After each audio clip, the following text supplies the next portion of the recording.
নমস্কার বন্ধুরা, শিউলি রান্নাঘরে আপনাদের সকলকে স্বাগত। আমি শিউলি আজ আবার একটি নতুন রেসিপি নিয়ে আপনাদের কাছে চলে এলাম।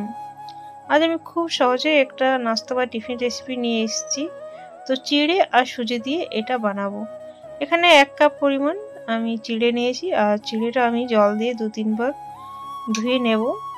আর ধুয়ে নেওয়ার পর এটা কিছুক্ষণ মোটামুটি 5 মিনিটের মতো রেখে দিতে হবে। এই জলটা চিড়ের মধ্যে পুরোটাই টেনে নেবে কিন্তু। আর দেখুন কিছুক্ষণ পর ফিরে এসে দেখছি চিড়েটা ঠিক এরকম হয়েছে। আমি একটা মিক্সি জারের মধ্যে চিড়েটা নিয়ে নেব। আর ওই কাপেরই দেখুন হাফ কাপের থেকে বেশি একটু সুজি নিয়েছি। আর এখানে আমি টক দই নিয়েছি, হাফ বাটির মতো টক দই, এটা আমি এর সাথে দিয়ে নিলাম।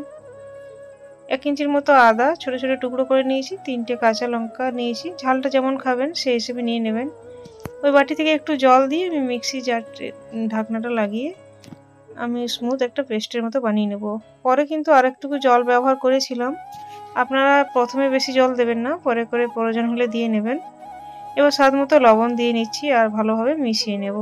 আর ব্যাটারের ঘনত্বটা ঠিক এরকম হবে, খুব বেশি এটা কিন্তু পাতলা করবেন না। এখানে আমি লেমন ফ্লেভারের ইনোটা নিয়েছি, আপনারা চাইলে বেকিং সোডাও এখানে দিতে পারেন। তো ইনোটা ভালোভাবে মিশিয়ে নিচ্ছি। এখানে আর ফেটানোর দরকার নেই, ইনোটা একটু মিশিয়ে নিলেই হবে। আর মেশানোর পর আমি এবার এটা বানাবো। আমি ছোট্ট একটি থালা নিয়েছি আর তার মধ্যে একটু তেল লাগিয়ে নিচ্ছি, একটু সাদা তেলটা চারিদিকে লাগিয়ে নিলাম।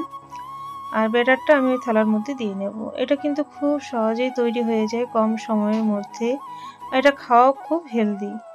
আপনারা বাড়িতে হেলদি খাবার যদি খেতে চান তো ঠিক এইরকমভাবে একবার বানিয়ে দেখতে পারেন। বাচ্চারা তো খেতে চায় না চিড়ে সুজি এমনিতে, তো এরকমভাবে আপনারা বানিয়ে দিতে পারেন।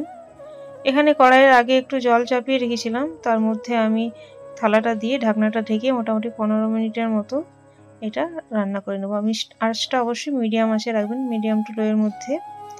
ঢাকনাটা খুলে আমি চেক করে দেখছি এটা কিন্তু হয়ে গিয়েছে। এটা কিছুক্ষণ ঠান্ডা করে নিতে হবে, ঠান্ডা করার পর কিন্তু কাটবেন, তাহলে যখন গরম থাকে তখন খুবই নরম থাকে, তখন সাথে সাথে কিন্তু কাটা যাবে না। এটা পুরোপুরি ঠান্ডা হয়ে যাওয়ার পর এটা কেটে নিতে হবে। তো আমি 4 সাইডে একবার কাট লাগিয়ে এরকম একটা ডিজাইন করে নিচ্ছি। আপনারা ছোট ছোট চৌকা চৌকাও ডিজাইন করতে পারেন। বন্ধুরা, আমার এই রেসিপিটা আপনাদের যদি ভালো লাগে তো প্লিজ লাইক শেয়ার কমেন্ট করে সাবস্ক্রাইব করে আমার পাশে থাকবেন। পাশে দিয়ে বেলটা প্রেস করে অল করে দেবেন, তাহলে নিত্য নতুন ভিডিও বা রেসিপি সবার আগে আপনাদের কাছে পৌঁছে যাবে। দেখুন কি সুন্দর হয়েছে। আর বেশি ভালো লাগলে প্রিয়জনদের মধ্যে শেয়ার করতে ভুলবেন না। আপনারা ওটা এমনিতেই খেতে পারেন, কিন্তু এটা আমি একটু টেস্টি করার জন্য একটা ফ্রাই প্যান চাপিয়ে দিয়েছি ননস্টিকের, একটু সাদা তেল দিয়ে নিলাম। 1.5 থেকে 2 চামচ মতো সাদা তেল দিয়ে নিলেই হবে, খুব কম তেল দিলেই হয়। এখানে সাদা সরষা দিয়ে নিলাম আর সামান্য পরিমাণ আমি গোটা জিরে দিয়ে নিলাম। আর এইভাবে যদি ছকতে হয় দারুণ লাগে। এখানে কিছু পরিমাণ কারি পাতা দিলাম, কয়েকটা গোটা কারি পাতা আছে, কয়েকটা কেটে টুকরো টুকরো করে দিলাম। কিছুক্ষণ ওটা ভেজে নেওয়ার পর আমি এখানে ঝাল লঙ্কা গুঁড়ো একটু দিয়ে নিচ্ছি কালারের জন্য, আর একটু টেস্ট আসবে। এখানে কাশ্মীরি লঙ্কা গুঁড়োও দিতে পারেন, যদি আপনারা ঝাল না চান, কালারের জন্য একটু দিতে পারেন। কিছুক্ষণ আমি ভালোভাবে তেলের সাথে ভেজে আমি যেটা বানিয়েছি নাস্তাটা সেটা দিয়ে নিচ্ছি। এটা বাচ্চাদের টিফিনে দিতে পারেন, তবে বাচ্চাদের দিলে লঙ্কা গুঁড়োটা স্কিপ করে দেবেন। এক পিঠটা হয়ে যাক, কিছুক্ষণ পর উল্টে দেব।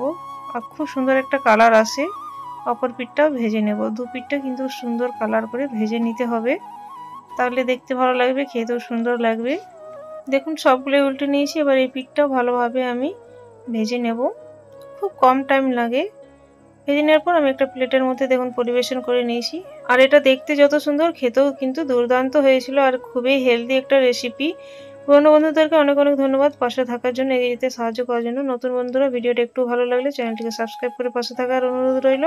আজ তাহলে আসছি পরে একটি নতুন ভিডিও বা রেসিপি নিয়ে, আবার দেখা হবে। ধন্যবাদ ধৈর্য ধরে আমার এই ভিডিওটা দেখার জন্য। Thanks for watching.